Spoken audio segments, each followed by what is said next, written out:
अस्सलाम वालेकुम। मैं ਤੁਹਾਡਾ ਲੱਕੀ ਭਾਈ ਆਪਣੀ ਹਜਾਤੀ ਚੈਨਲ ਤੋਂ ਤੁਹਾਡੇ ਨਾਲ ਗੱਲ ਕਰ ਰਿਹਾ। ਅਸੀਂ ਬਟੇਰਿਆਂ ਦਾ ਇੱਕ ਐਕਸਪੈਰੀਮੈਂਟ ਕੀਤਾ ਸੀ, ਜਿਹਦੇ ਵਿੱਚ ਨਾ ਅਸੀਂ ਬਟੇਰਿਆਂ ਦੇ ਆਂਡੇ ਲੈ ਕੇ ਆਏ ਸੀਗੇ ਤੇ ਬਟੇਰਿਆਂ ਦੇ ਆਂਡੇ ਲਿਆ ਕੇ ਤੇ ਅਸੀਂ ਉਹਨਾਂ ਦੇ ਵਿੱਚੋਂ ਬੱਚੇ ਕਢਾਉਣ ਦੀ ਕੋਸ਼ਿਸ਼ ਕੀਤੀ ਆਪਣੀ ਹੈਚਰੀ ਮਸ਼ੀਨ 'ਚ। ਤੁਹਾਨੂੰ ਜਿਹੜੇ ਬੰਦੇ ਨਵੇਂ ਦੇਖ ਰਹੇ ਉਹਨਾਂ ਵਾਸਤੇ ਵੀ ਇਹ ਹੈ ਕਿ ਸਾਡੇ ਕੋਲ ਜਿਹੜੀ ਹੈਚਰੀ ਵਾਲੀ ਮਸ਼ੀਨ ਆ 950 ਰੁਪਏ 'ਚ ਤਿਆਰ ਹੁੰਦੀ ਆ ਤੇ ਇਹਦੀ ਵੀਡੀਓ ਹੈਗੀ ਆ। ਮੇਰੇ ਚੈਨਲ ਨੂੰ ਸਬਸਕ੍ਰਾਈਬ ਕਰੋ ਤੇ ਚੈੱਕ ਕਰੋ ਕਿ ਉਹਦੇ ਵਿੱਚ ਵੀਡੀਓ ਜਿਹੜੀ ਮਤਲਬ ਕਿ ਤੁਹਾਨੂੰ ਮਿਲ ਜਾਏਗੀ। ਆਹ ਹੁਣ ਬਟੇਰਿਆਂ ਦੇ ਵਿੱਚੋਂ ਆਂਡੇ ਨਿਕਲਣੇ ਸ਼ੁਰੂ ਹੋ ਗਏ ਆ ਤੇ ਇਹ ਵੀ 20-21 ਦਿਨ ਬਾਅਦ ਨਿਕਲਣੇ ਸ਼ੁਰੂ ਹੋਏ ਆ। ਦੇਖੋ ਨਾ ਵਿੱਚੋਂ ਬੱਚਾ ਹੁਣ ਨਿਕਲ ਰਿਹਾ ਵਾ ਬੜੇ ਪਿਆਰ ਮੁਹੱਬਤ ਨਾਲ। ਇਹ ਆ ਲਓ ਜੀ, ਇਹ ਛਪੱਕ ਦਿਨੀ ਬਾਹਰ ਆ ਗਿਆ। ਲਓ ਜੀ, ਖਿੱਚ ਧੂ ਕੇ ਵਿਚਾਰਾ ਇਹ ਜਿਹੜਾ ਨਾ ਹੁਣ ਸਾਹ ਚੜ੍ਹ ਗਿਆ, ਉਹਨੂੰ ਸਾਹ ਲੈਣਾ ਪਿਆ ਵਾ। ਸਾਹ ਲੈ ਕੇ ਹੁਣ ਇਹਨੇ ਅੱਲਾ ਖੈਰ ਕਰੇ ਜ਼ੋਰ ਮਾਰੇਗਾ ਤੇ ਬਾਹਰ ਨੂੰ ਆ ਜਾਏਗਾ। ਇਹ ਵੀ ਉਹ ਜਿਹੜੇ ਇਹਨਾਂ ਦੋ ਜੇ ਥੋੜ੍ਹੀ ਦੇਰ ਪਹਿਲੇ ਆਏ ਆ ਬਾਹਰ ਤੇ ਆ ਵੀ ਹੁਣ ਆ ਦੇਖੋ ਜੀ ਆਂਡੇ ਦੇ ਵਿੱਚੋਂ ਇਹ ਵੀ ਚਿਮ ਚਿਮ ਕਰਕੇ ਤੇ ਡਿਮ ਡਿਮ ਕਰਕੇ ਤੇ ਬਾਹਰ ਆ ਰਿਹਾ ਹੈ।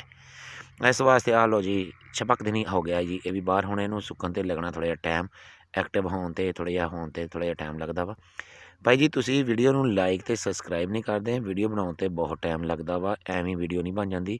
ਤੁਸੀਂ ਸਮਝਦੇ ਹੋ ਕਿ ਹੁਣ ਜਿਹੜੀ ਵੀਡੀਓ ਬਣਾਉਣ ਵਾਸਤੇ ਤੁਹਾਨੂੰ ਜਿਹੜੀ ਮੁਕੰਮਲ ਵੀਡੀਓ ਤੁਸੀਂ ਦੇਖਣੀ ਹੈ ਨਾ, ਇਹਦੇ ਵਿੱਚ ਸਾਨੂੰ ਨਾ ਤਕਰੀਬਨ 8 ਤੋਂ 10 ਦਿਨ ਦੇ ਵਿੱਚ ਵੀਡੀਓ ਸ਼ੁਰੂ ਹੋ ਜਾਂਦੀ ਕਈ ਦਫਾ ਬਣਾਉਣੀ, ਜਿਹਦੇ ਵਿੱਚ ਬਟੇਰਿਆਂ ਦੇ ਅਸੀਂ ਆਪਣਾ ਪੋਜੀਸ਼ਨਾਂ ਦੇਖਣੀਆਂ ਕਿ ਨਿਕਲਣ ਦਾ ਟਾਈਮ ਕਿਸ ਟਾਈਮ ਆ। ਬੜਾ ਟਾਈਮ ਟੇਬਲ ਦੇ ਨਾਲ ਬਣਾਉਣੀ ਪੈਂਦੀ ਵੀਡੀਓ, ਐਵੇਂ ਵੀਡੀਓ ਨਹੀਂ ਬਣੀ। ਤੁਸੀਂ ਨਾ ਸਬਸਕ੍ਰਾਈਬ ਕਰਦੇ ਆ, ਨਾ ਲਾਈਕ ਕਰਦੇ ਆ, ਨਾ ਹੀ ਸ਼ੇਅਰ ਕਰਦੇ ਆ। ਹਾਲਾਂਕਿ ਮੈਂ ਕਿਸੇ ਵੀਡੀਓ 'ਚ ਕਹਿੰਦਾ ਨਹੀਂ, ਲੇਕਿਨ ਮੈਂ ਤੁਹਾਨੂੰ ਕਹਿ ਰਿਹਾ ਤੁਸੀਂ ਵੀ ਬੜੇ ਢੀਠ ਹਾਂ ਤੇ ਢੀਠ ਮੈਂ ਵੀ ਸੀਗਾ ਤੇ ਭਲੇ ਮੈਂ ਢੀਠ ਖਤਮ ਕਰ ਦਿੱਤਾ। ਆਹ ਹੁਣ ਮਾਸ਼ਾਅੱਲਾ ਸਾਡੇ ਬੱਚੇ ਹੁਣ ਥੋੜ੍ਹੇ ਜਿਹੇ ਐਕਟਿਵ ਹੋ ਗਏ ਆ, ਅੱਗੇ ਨਾਲੋਂ ਬਿਹਤਰ ਹੋ ਗਏ ਆ ਕਿ ਇਹ ਸਾਡੇ ਨਾਲ ਹੁਣ ਫਿਰਨ ਤੁਰਨ ਲੱਗ ਪਏ। ਬਾਕੀਆਂ ਦੇ ਆਂਡਿਆਂ ਦੇ ਵਿੱਚ ਨਾ ਹੁਣ ਤਰੇੜਾਂ ਪੈਣੀਆਂ ਸ਼ੁਰੂ ਹੋ ਗਈਆਂ, ਯਾਨੀ ਕਿ ਚੁੰਝਾਂ ਕਈਆਂ 'ਚੋਂ ਨਿਕਲਣੀਆਂ ਸ਼ੁਰੂ ਹੋ ਗਈਆਂ।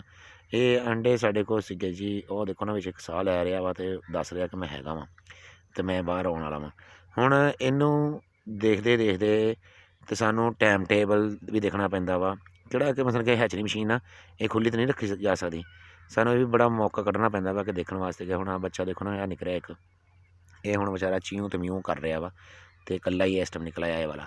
ਇਸ ਤਰ੍ਹਾਂ ਕਰਕੇ ਨਾ ਬਟੇਰਿਆਂ ਦੀ ਫਾਰਮਿੰਗ ਦੇ ਬਾਰੇ 'ਚ ਹੁਣ ਗੱਲ ਆਪਣੀ ਹੋ ਰਹੀ ਸੀ। ਬਟੇਰਿਆਂ ਦੀ ਫਾਰਮਿੰਗ ਜਿਹੜੀ ਨਾ ਤਜਰਬਾ ਸਾਡਾ ਕਾਮਯਾਬ ਰਿਹਾ ਵਾ ਕਿ ਸਹੀ ਤਜਰਬਾ ਵਾ। ਬੱਚੇ ਜਿਹੜੇ ਨਾ ਨਿਕਲ ਆਉਂਦੇ ਐਸੇ ਹੈਚਰੀ ਮਸ਼ੀਨ ਦੇ ਵਿੱਚ ਸਾਡੇ ਕੋਲ ਨਾ, ਇਹਦੇ ਵਿੱਚ ਹੀ ਹੁਣ ਦੇਖੋ ਨਾ ਨੁੱਕਰ ਦੇ ਵਿੱਚ ਲੱਗਾ ਪਿਆ ਇੱਕ ਤਾਂ, ਬਾਕੀ ਆ ਖੋਲ ਨਿਕਲ ਗਿਆ ਤੇ ਉਹ ਲੱਗਾ ਪਿਆ ਨੁੱਕਰ ਦੇ ਵਿੱਚ, ਠੀਕ ਹੈ ਨਾ। ਬਾਕੀ ਹੈਗੇ ਆ ਟਰਕੀ ਦੇ ਆਂਡੇ ਵੀ ਰੱਖੇ ਹੋਏ ਆ। ਬਾਕੀ ਦੇਖੋ ਹੁਣ ਇਹ ਕਿਤੇ ਤੱਕ ਨਿਕਲਦੇ ਆ ਤੇ ਹੁਣ ਬਟੇਰੇ ਜਿਹੜੇ ਨਾ ਨਿਕਲਣੇ ਸ਼ੁਰੂ ਹੋ ਗਏ ਆ ਜਿਹੜੇ, ਤੇ ਤਜਰਬਾ ਸਾਡਾ ਬਿਲਕੁਲ ਕਾਮਯਾਬ ਹੋ ਗਿਆ। ਅੱਲਾਹ ਤਾਲਾ ਨੇ ਬੜੀ ਮਿਹਰਬਾਨੀ ਕੀਤੀ ਸਾਡੇ 'ਤੇ ਕਿ ਸਾਡਾ ਨਾ ਇਹ ਤਜਰਬਾ ਵੀ ਕਾਮਯਾਬ ਹੈ।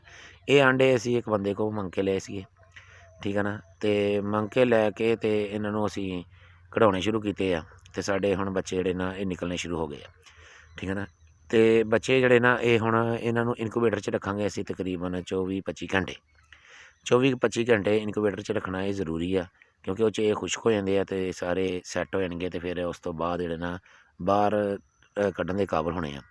ਹੁਣ ਸਾਨੂੰ ਖੁਰਾਕ ਪਾਣੀ ਵੀ ਇਹਦੇ ਵਿੱਚ ਹੀ ਪਾਉਣਾ ਪੈਣਾ ਵਾ, ਇਹਨਾਂ ਦੇ ਵਿੱਚ ਹੀ, ਤਾਂ ਕਿ ਆ ਦੇਖੋ ਨਾ ਹੁਣ ਮਾਸ਼ਾਅੱਲਾ ਖੁਰਾਕ ਵੀ ਵਿੱਚ ਪਾ ਦਿੱਤੀ ਆ ਤੇ ਬੱਚਿਆਂ ਨੂੰ ਬੱਚੇ ਹੁਣ ਸਾਰੇ ਨਿਕਲ ਵੀ ਆਏ ਆ, ਐਕਟਿਵ ਬੱਚੇ ਮਾਸ਼ਾਅੱਲਾ, ਦੌੜਦੇ ਭੱਜਦੇ ਨੱਸਦੇ, ਮੈਂ ਕਹਿੰਦਾ ਸ਼ੁਰਲੀ ਤਰ੍ਹਾਂ ਸ਼ੁਰ ਕਰਕੇ ਜਾਂਦੇ ਆ। ਤੇ ਜਦੋਂ ਇਹ ਪਹਿਲੇ ਸੀਗੇ ਤੇ ਪਹਿਲੇ ਤੇ ਵਿਚਾਰੇ ਨਾ ਇੱਦਾਂ ਹੁੰਦਾ ਕਿ ਇੱਦਾਂ ਬਹੁਤ ਢਿੱਲੇ ਹੁੰਦੇ ਆ। ਐਕਟਿਵ ਬੱਚਿਆਂ ਦਾ ਮਕਸਦ ਹੈਗਾ ਕਿ ਹੁਣ ਇਹਨਾਂ ਨੇ ਹੈਚਰੀ ਮਸ਼ੀਨ ਦੇ ਵਿੱਚ ਵਕਤ ਪਾ ਦਿੱਤਾ ਵਾ। ਕਹਿੰਦੇ ਆ ਜੀ ਸਾਨੂੰ ਇੱਧਰ ਨੂੰ ਕਰੋ ਅਤੇ ਉੱਧਰ ਨੂੰ ਕਰੋ, ਅਤੇ ਕਹਿੰਦੇ ਸਾਨੂੰ ਦੌੜਨ ਦਾ ਮੌਕਾ ਦਿਓ। ਅਸੀਂ ਦੌੜਨ ਦਾ ਕਿੰਨਾ ਮੌਕਾ, ਹੁਣ ਸਾਡੀ ਜਿਹੜੀ ਬਿੱਲੀ ਹੈ ਨਾ ਉਹ ਵੀ ਬੜੀ ਸ਼ਰਾਰਤੀ ਹੋਈ ਆ। ਹੁਣ ਜਿਹੜੀ ਬਿੱਲੀ ਸਾਡੀ ਹੈ ਨਾ, ਆਹ ਦੇਖੋ ਹੁਣ ਸੂਬੇਦਾਰ ਬਣ ਕੇ ਉੱਤੇ ਬੈਠਾ ਜੀ, ਪਹਿਰੇਦਾਰ ਗਾਰਡ ਬਣ ਕੇ ਬੈਠਾ ਕਿ ਮੈਂ ਇਹਨਾਂ ਦੇ ਉੱਤੇ ਬਹਿਣਾ ਵਾ ਅਤੇ ਉਹ ਮੈਂ ਨਹੀਂ ਇਹਨਾਂ ਨੂੰ। ਆਹ ਸਾਡਾ ਹੈਗਾ ਇਨਕੂਬੇਟਰ।